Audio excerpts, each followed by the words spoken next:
Started with our next topic here. So I'm pleased to introduce Xeyal Quertel. Xeyal is from the New York Kurdish Cultural Center. She's actually the founder of the New York Kurdish Cultural Center. And I want to give her the floor quickly to speak a little bit about her background. And again, our topic for this hour is actually ethnic minority linguistic rights. So we're going to touch upon a little bit of what we heard about in the last hour, and learn more about Kurds living outside of Kurdistan tonight. So, Xeyal. Julian, thank you so much for having me. It's a great pleasure joining in this meaningful and much needed panel. So I'm Xeyal Quertel, representing the New York Kurdish Cultural Center. I'm from Bakur. Bakur means north in Kurdish. So I'm from Bakuri, Kurdistan, and I live in New York City for 2 decades now as an educator and community organizer. New York Kurdish Cultural Center since 2017. It's being dedicated to preserving and promoting the cultural heritage of the Kurdish people.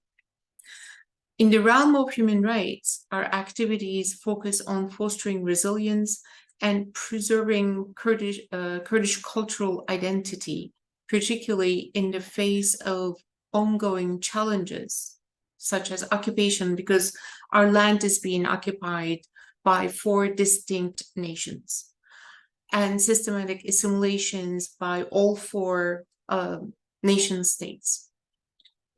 Through initiatives like Kurdish language classes, New York Kurdish film festivals, our book and cinema clubs, we strive to empower individuals and communities to stand up for their rights.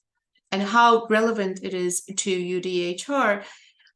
For instance, if you take a look at Article 27, which emphasizes the right of everyone to freely participate in the cultural life of their community. Unfortunately, the Kurdish people, being the largest ethnic group, of not having their own nation state and being under constant occupation, face constant challenges to maintain and express their cultural identity. Occupation, therefore, has been limiting Kurds having access to educational and cultural resources. And that makes our work, New York Kurdish Cultural's work, crucial in upholding our basic human rights.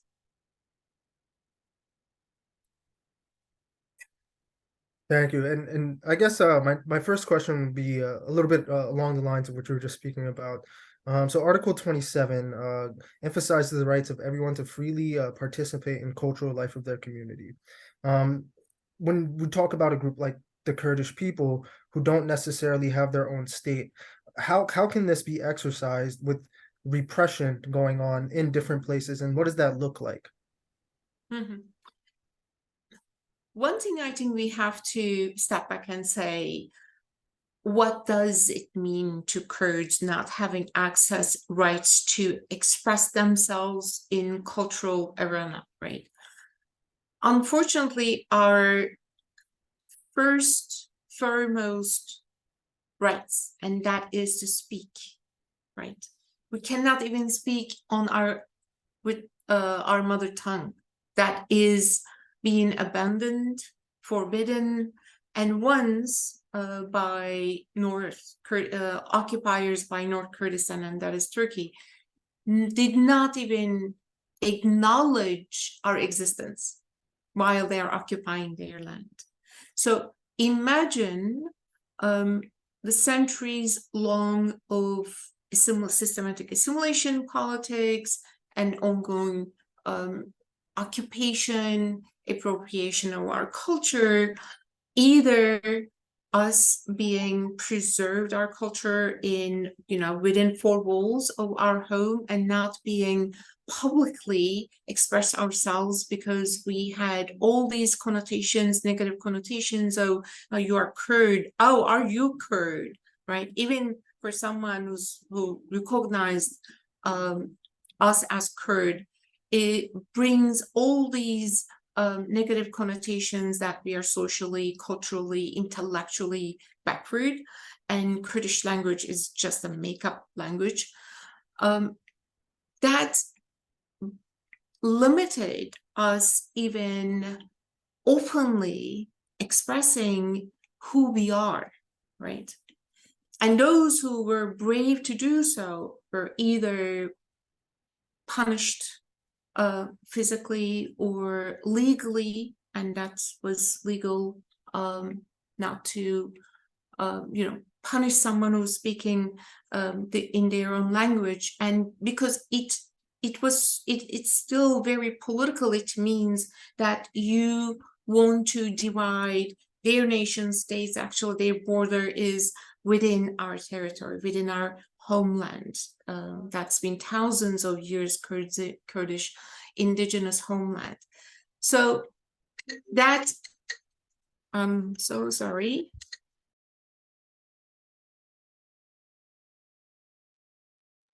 No problem. No. Sorry about that.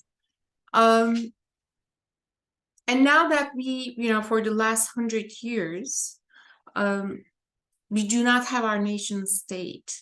We have no space to exercise what UTH recognizes as human basic rights: speaking in our language, singing in our language, expressing our cultural richness, or doing our rituals.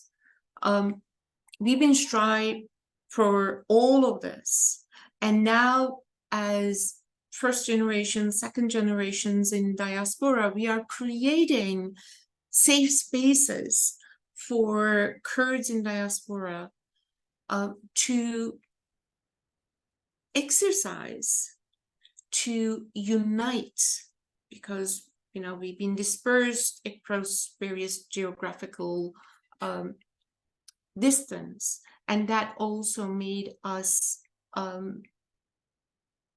isolated from each other and from our culture.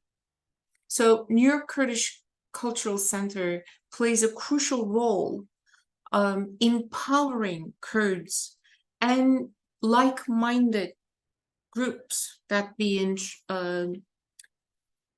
forced to hide or not being able to exercise their basic rights, to get together and to enjoy and to be proud of. And I guess just to piggyback off the point we were speaking about with language, can you speak a little bit about the role of the New York Kurdish Cultural Center in keeping the Kurdish language sort of alive and well here in New York and this side of the world? And how does this language continue to survive when it is outlawed in places around Kurdistan historically? Of course. Since 2017, we've been holding various workshops, and for the last 3 years, continuously, we are offering Kurdish language classes to adults and kids around their needs.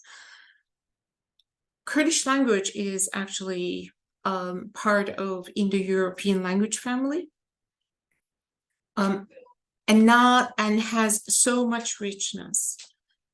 Because again, we are indigenous in our homeland, and through various assimilations of policies, we had to use our history, oral history, using our language.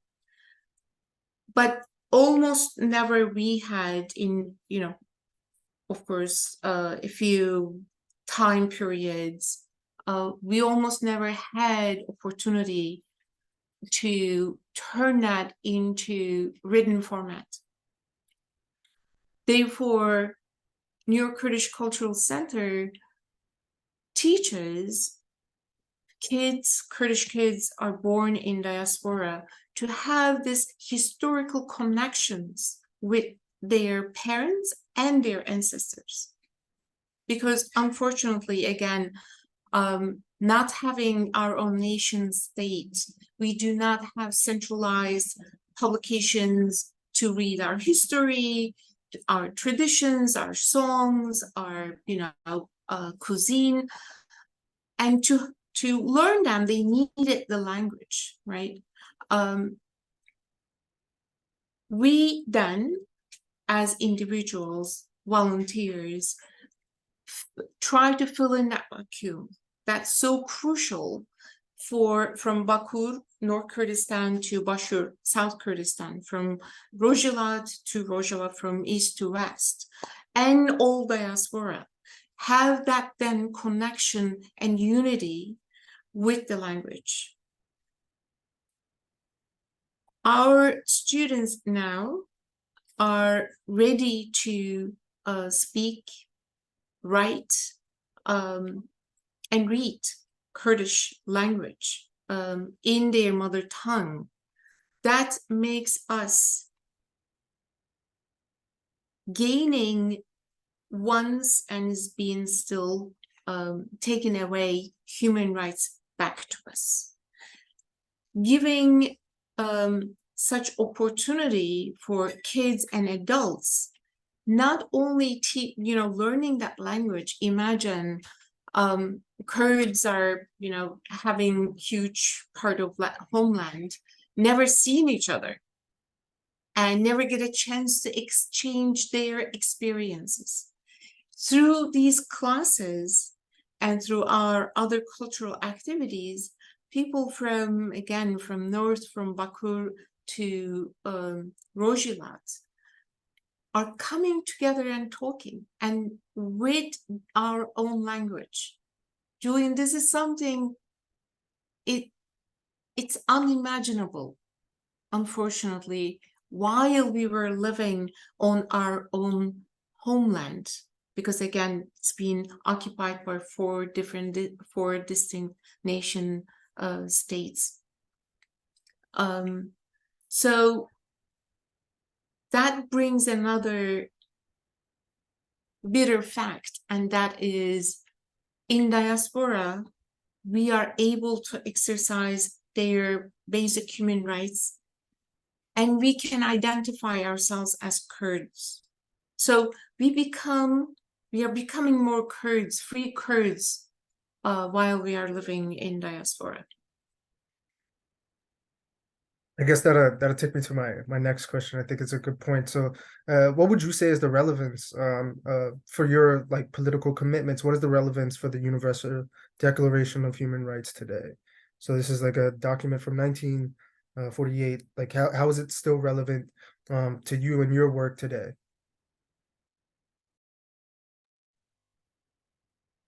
As New York Kurdish Cultural Center, our political commitment aligned closely with the principles enshrined in the Universal Declaration of Human Rights.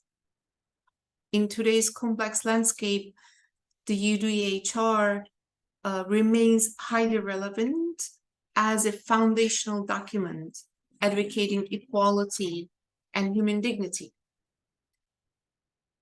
Therefore, it serves as a guiding light, inspiring our commitment to defending the rights of the Kurdish community and promoting cultural diversity.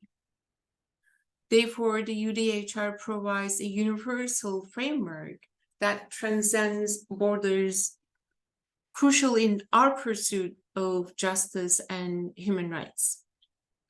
And referring to document, Articles 2, 15, and 21 emphasizes the rights to equality, nationality, and participation in government. The Kurdish people, dispersed across various regions, face, again, ongoing challenges in asserting these rights due to geopolitical issues and historical injustices. Therefore, our political commitments involve advocating for the recognition of these fundamental human rights for the Kurdish population, echoing the principle of the UDHR. And I guess just to piggyback off that question, what is the political situation like with respect to participation for Kurds in places like Iraq, Iran, and Syria and Turkey?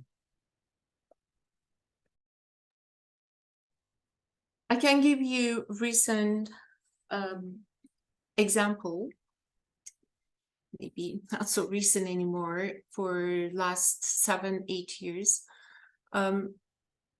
Kurdish political party, or pro-Kurdish, as they say, pro-Kurdish and democratic democracy, HDP political party, has passed thresholds, and that is 10%, I think the highest thresholds in the world, was able to pass the threshold and had more than 80 representatives in the Turkish parliament.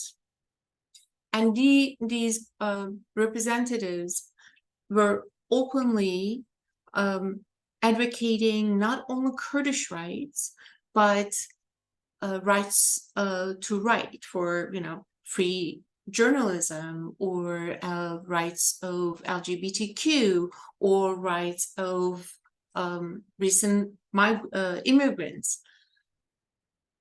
Then Turkish parliament dissolved that victory and assert another one.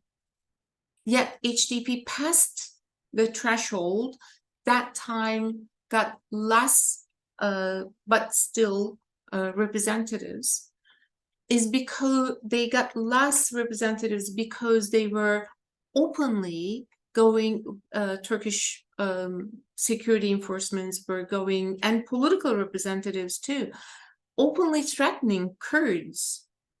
If you vote such party, then then you will know what had happened, referring to infamous 1990s era in Turkey.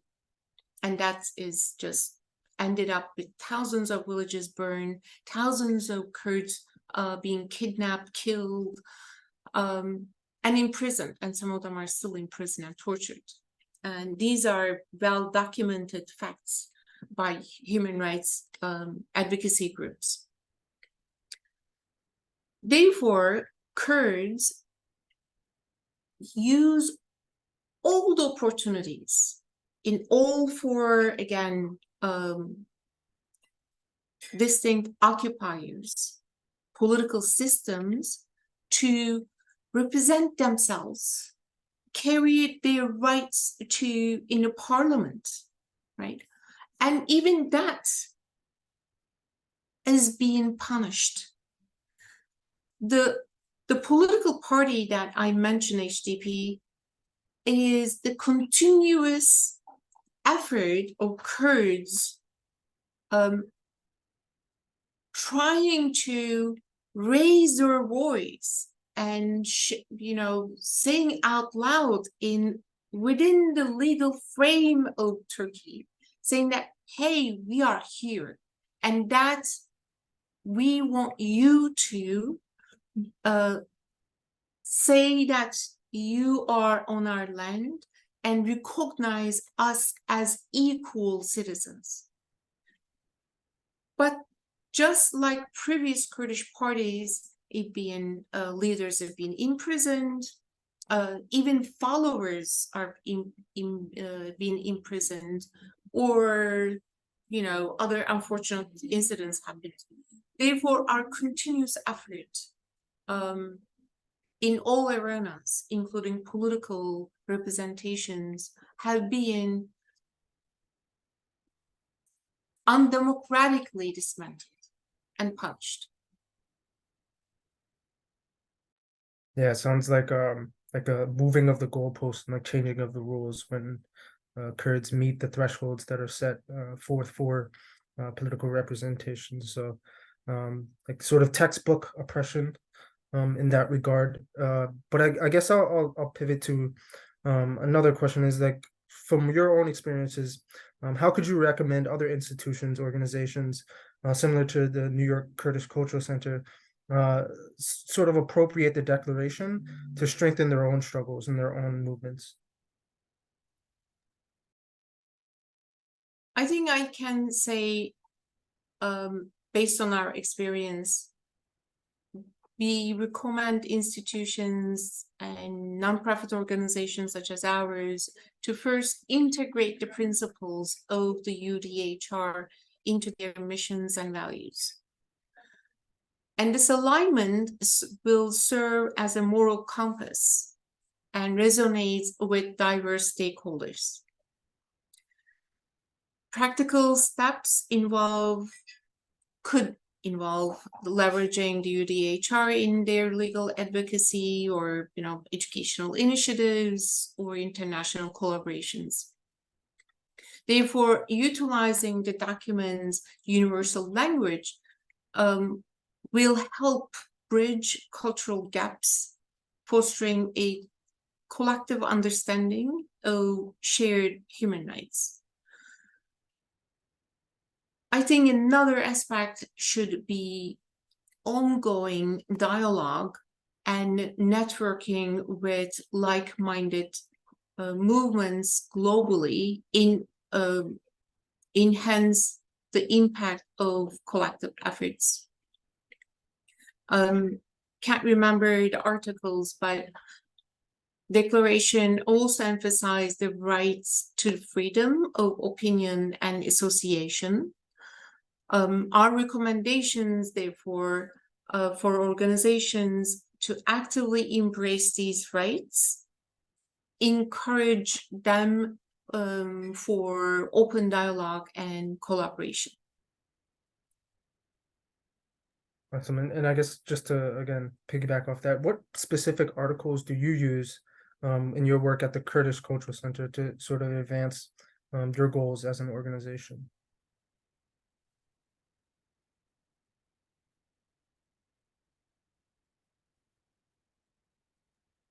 I think I should then emphasize the articles to stress the rights to life, liberty, and property. Because unfortunately, Kurdish population has faced displacements, uprootedness, restrictions on their freedom, and challenges in securing rights to our own homeland. I think this one especially speaks to us, but the basic one, just being human, dignity is enough to deserve to exercise our language and our identity and access to cultural activities. That's awesome. And just to, I guess, one more on your own activities. What do you have planned for 2024? I know we work together as partner organizations at RLS and the New York Kurdish Cultural Center. So just to give an idea of like the sort of plans you have for next year, that different Kurdish cultural events that'll be taking place maybe in New York City and even outside New York City if those are happening. Great question, Julian. We are looking forward another fascinating year. Briefly saying, we have weekly, monthly, annually, and unscheduled cultural activities throughout the years. Weekly activities are our language, Kurdish language classes. Monthly activities are our book club, Kurdish book club, and a new one, cinema talks. So follow us on our social media accounts and website, kurdishculturalcenter.org, and from there everyone can find our social media accounts. And we like to collaborate like-minded organizations. So if anyone would like to collaborate, join in our efforts, or amplify their own voices, we are more than welcome to. So that's a new initiative, cinema talks, monthly cinema talks.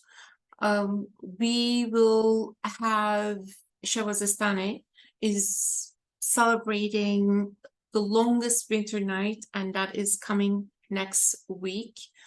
For 2024, we are going to celebrate New York Kurdish Film Festival's 8th edition. In March, we will celebrate 3rd edition of Kurdish Heritage Month celebration and ongoing activities for book club and cinema talk.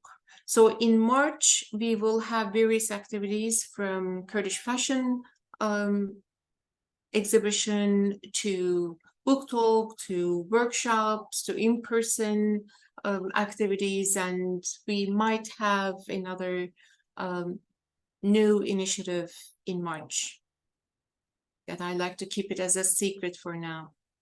That's And awesome. And I dropped the link to your website in the chat if anybody would like to have a look at it. You can also follow the socials there as well, as Shea said. I guess maybe I'll just give you the floor if you want to give us any sort of parting words, any parting message to the audience, either on the 75th Declaration, anniversary of the Declaration of Universal Human Rights, or anything about the New York Kurdish Cultural Center, any message that you would like to get out. I'd like to highlight the importance of such initiatives to introduce various organizations and creating platform to talk and to know, and that makes us feel not alone, right? That's very important, to collaborate, show solidarity with our missions, because I know how hard it is to start a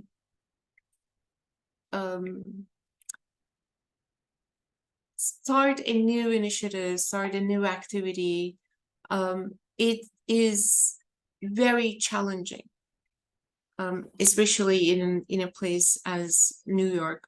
So if anyone would like to collaborate or contact with us, if they like to start their own cultural center, if they like to start their own film festivals, we are here to share our experience or guide them.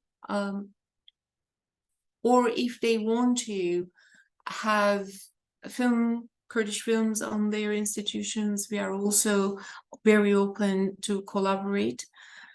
And I like to see more talks to highlight UDHR's values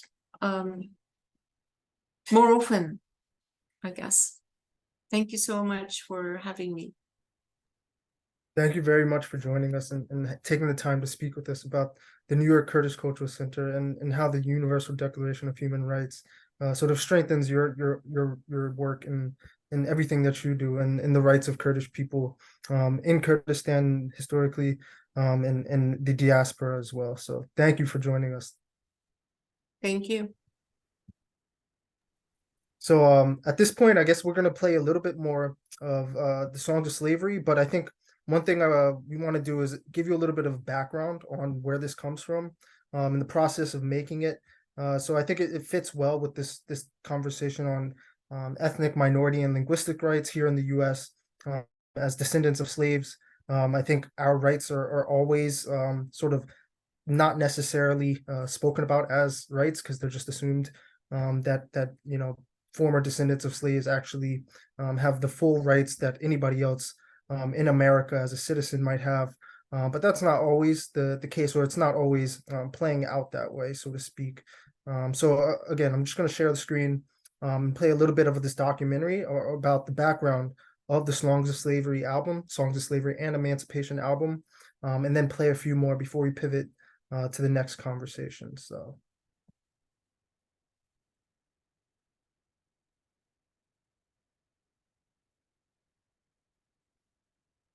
Times passed away when they tied me up in bondage long ago. in old Virginia State is where we separate, and it fills my heart with misery and woe. In my experience, what I've seen is that we as a society really do suffer from historical amnesia. And, that comes from simply not valuing history.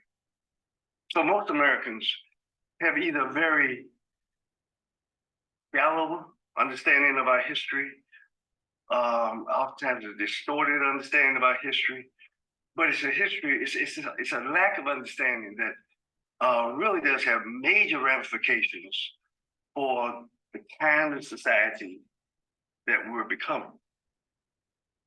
So I think that if we do have hope of resurrecting what this country purports to be, a democratic, egalitarian society, that it has to come through re-engaging the real story of this country. They took away my boy, the loving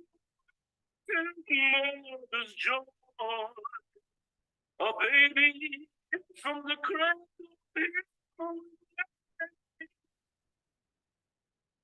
Then they put us far apart, and it broke the old man's heart.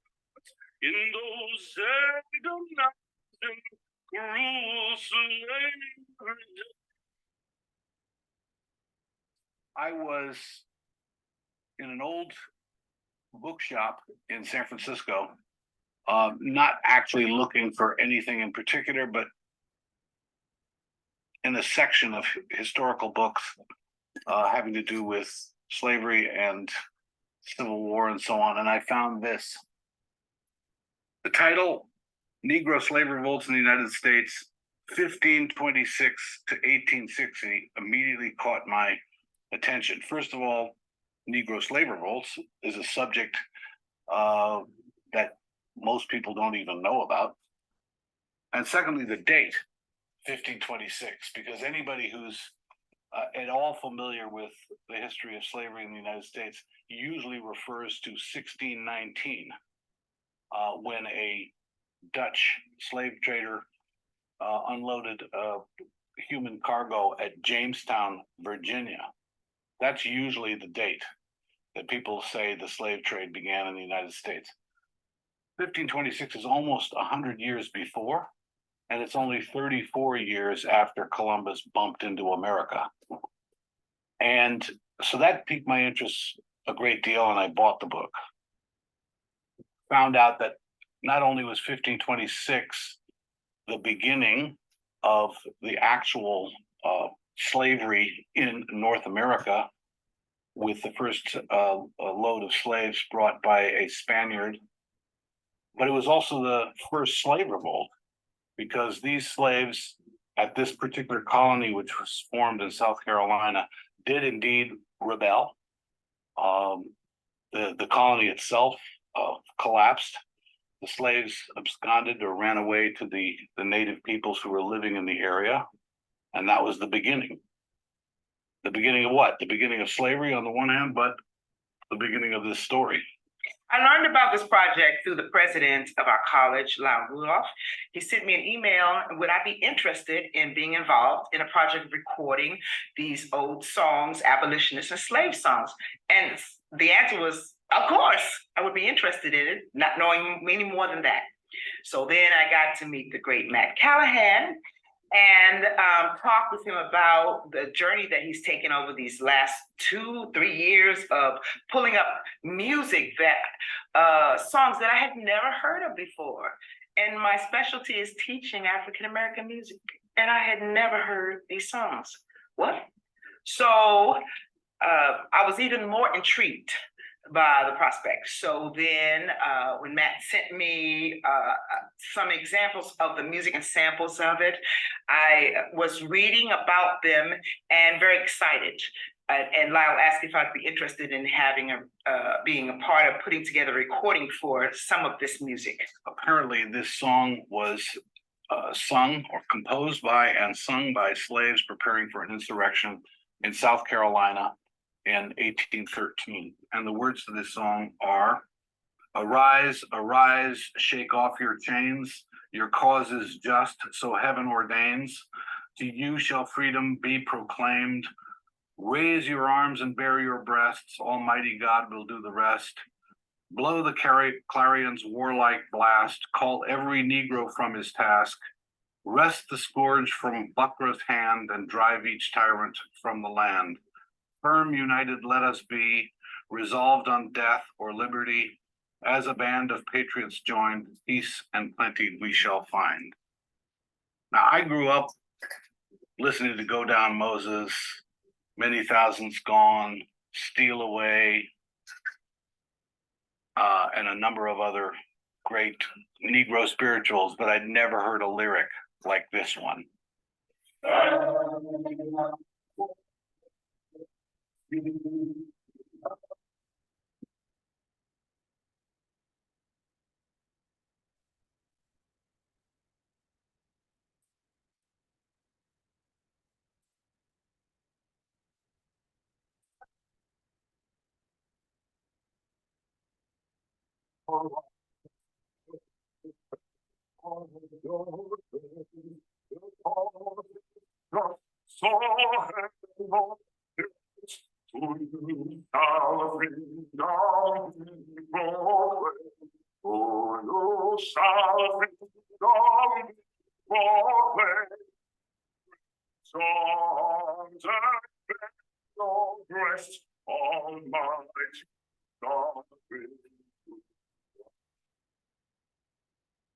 So my vision of who would sing was just to pull together my friends from many different areas.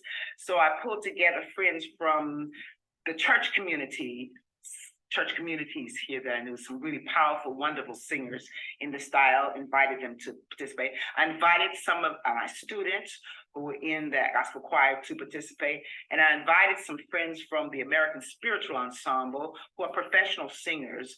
But one of the things that they do is participate in this group, which is itself about restoring, preserving, and sharing the Negro spiritual. So folks answered the call and we got together, and it was just such a wonderful event of sharing with people from different generations, different performance aspects, some who were first-year students and never really sung all the way into some seniors who've sung all their lives, professional people who have sung around the world, all on this one theme and idea of bringing to life these powerful, powerful songs that helped our ancestors, my ancestors, to live, to survive, to conquer, to overcome, to have hope, to move forward, to make a mark that over 100 years later, we were able to pick up that mantle and continue on.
Friends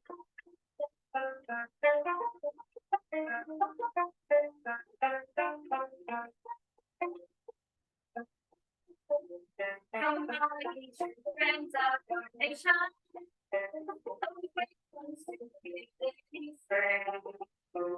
I'm joining the country's salvation. And freedom.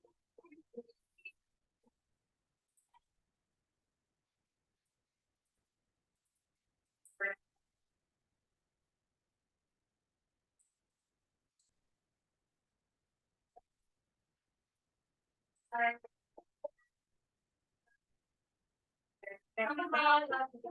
I'm proud of 3 minutes.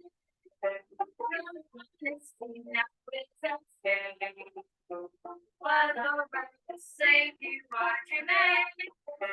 Your government standard will break.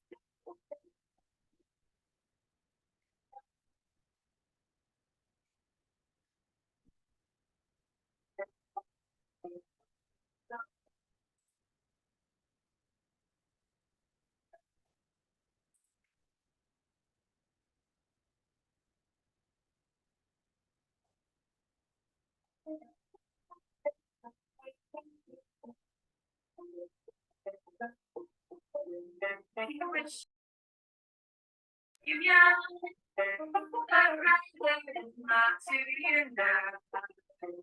People not from you.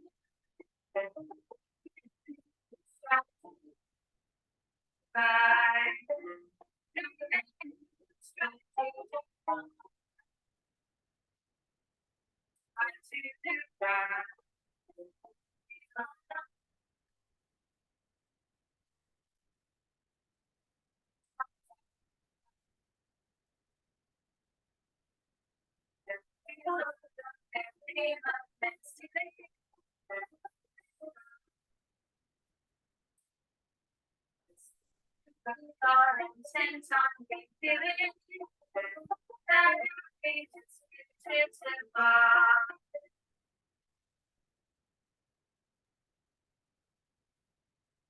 Thanks a lot, apologies if there Julian. was some audio issues there. No, I think it's because we had it earlier as well. I think for the if we share the next time we have to check the like there's a little box when you say share sound, you know, like share your audio, because otherwise we listen like the output of your computer, Through the and mic. then the quality exactly, yeah. Okay. All right, I'll note it for the next one. Yeah.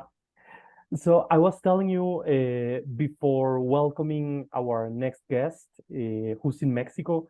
Maybe it's interesting, like to wrap up a little bit the last interventions that we heard. Mainly because we're right now in Mexico. Aldo, the next speaker, and me, we're both in Mexico. And there was something very interesting in the two last intervention of representatives from the Kurdish movement.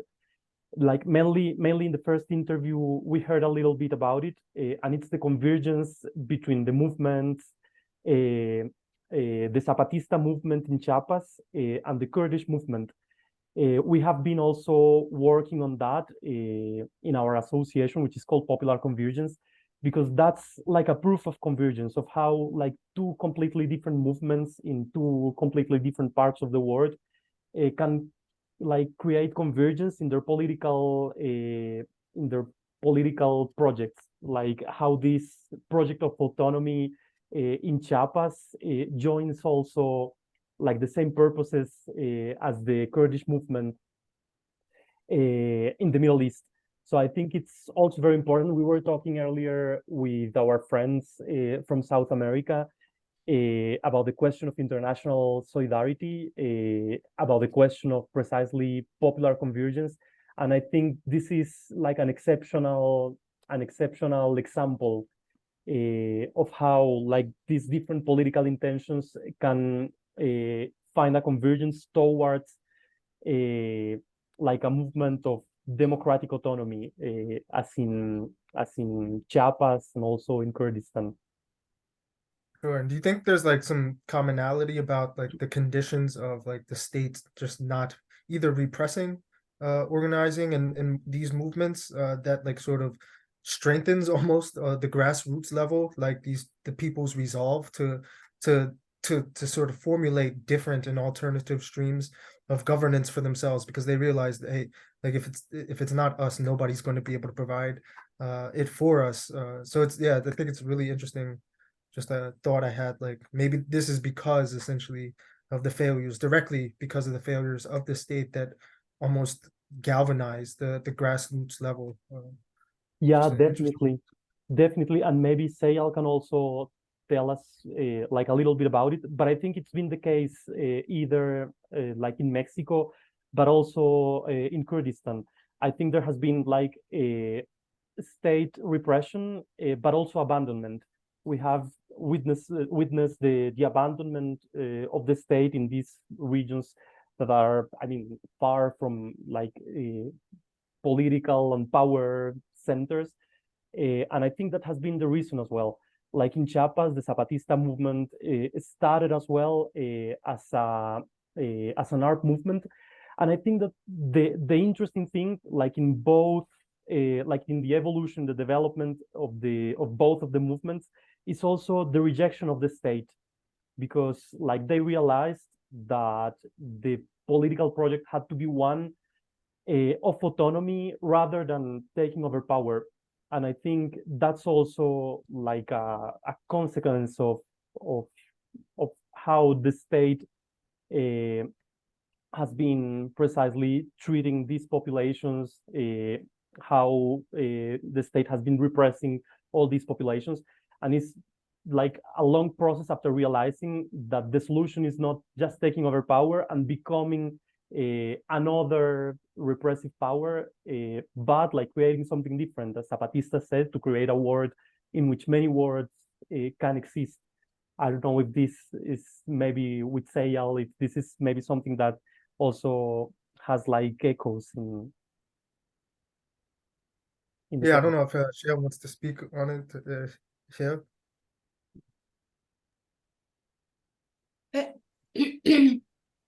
I think movements have been serving in the basic human rights, not only for their own, but like other groups that have been oppressed and suppressed in various ways. And while they are doing it, I guess they're emphasizing and manifesting how nation state sovereignty does everything to, you know, keep status quo, violating even their own people's rights, and definitely minority rights and indigenous rights.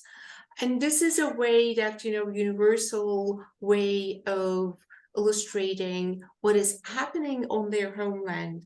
And while criticizing nation states, these movements are also collectively showing how nation states are dangerous to not avoiding exercising you know, neoliberal politics, to violate not only human rights but rights of animals, you know, environmental justice, using or weaponizing water, for instance. Turkey does that as they're occupying Western Kurdistan, Rojava, cutting off their water. You know, they are not only sending their soldiers, but each time they cut off their water, it's very, very similar to what Zapatistas are being, you know, facing and fighting against. That is almost, as Julian said, movements are seeing how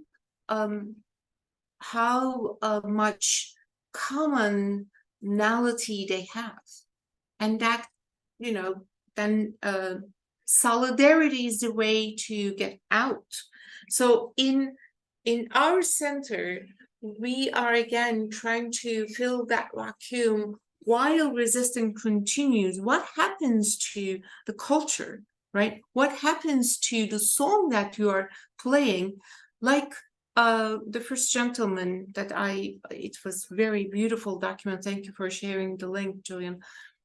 He says, I never heard of these songs. How come?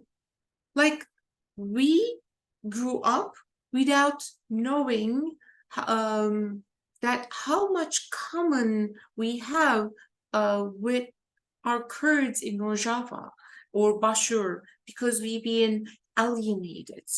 They be being isolated. Just like Zapatista said, hey, wait a minute. This is who we are. That's what we've been facing. And these are our struggles. And these are the values that we've been demanding or fighting for. And we are only on very small, but very, very important to create instruments or being instrumentalizing these activities to speak generations to generations and from nations to, you know, one part of the world to other part of the world. Like, not so sure, Julian, if you were with us with the workshop of our Black sister had during film festival, talking about the values that we should be adopting during documentary filming, right? It was just, we hugged each other after the workshop, because what she was saying, we could replace Blacks with Kurds or vice versa. So then all these bring us to the values of UTHR and how powerful they are, and how by having these platforms like these to sharing our experiences and defending these roles like autonomy. You know, how come then my mom had to talk to me in oppressor's language to ensure that I will not be imprisoned, I will not be, you know, raped or, you know, tortured, or, you know, whatever the form of oppression that's in our case, in Bakur, had all of them and still have all of them, just to make me breathe. That's all, right? How unfortunate that I do not know many of our songs. I cannot even speak fluently or write in my own ancestral language. So imagine how much I'm losing in our cultural. Therefore, we are only one aspect, but I hear you, and I, you know, how powerful these solidarity is, you know, coming out in the context of human rights, because our rights being violated by the nation states, our rights are being violated by neoliberal policies, and combining of the two, and with other radical, you know, religious format, it's only making us to unite and showing the world that these are the sides that you have to either with us, or you will, even, you know, some people are lucky not to be oppressed because who they are, but then, you know, there's another aspect, the class aspect. How about the water? How about the poisoned air or polluted air? Everyone's future. So these are, I think, only empowers us, not taking away from our beliefs. Yeah, actually, I recently, just speaking about water, obviously, I know many people are aware of the situation potentially in Flint with regards to the water there, and it's obviously not like explicitly the government shutting off clean water, but it's de facto that's what they're doing by not replacing the piping system and citing like cost concerns as a reason for why like the current piping system is what it is today.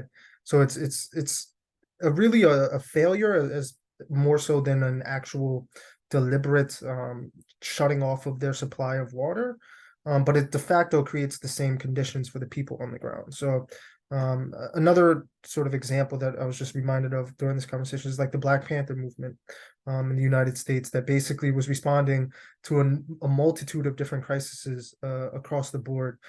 So you'd start with something like a food program, a breakfast program to basically provide food for children who otherwise wouldn't be able to afford a breakfast, not offered in the public schooling. So then you take that and you turn it into an educational opportunity for the children. So kids are getting their free breakfast, but they're also getting a lesson from the Black Panthers on their own history and histories of these sorts of anti-capitalist movements across the globe. So it's like it turns this sort of awful situation into a potential opportunity to radicalize people and organize them at the same time, which creates a stronger grassroots to push back against the state in repressive situations. So yeah, definitely think this is a fascinating conversation. I wish we could stick on it for a little bit longer, but I know we gotta pivot to the next conversation with the change makers out of Mexico. So I'll basically lob it back to you, Esteban, and maybe you can introduce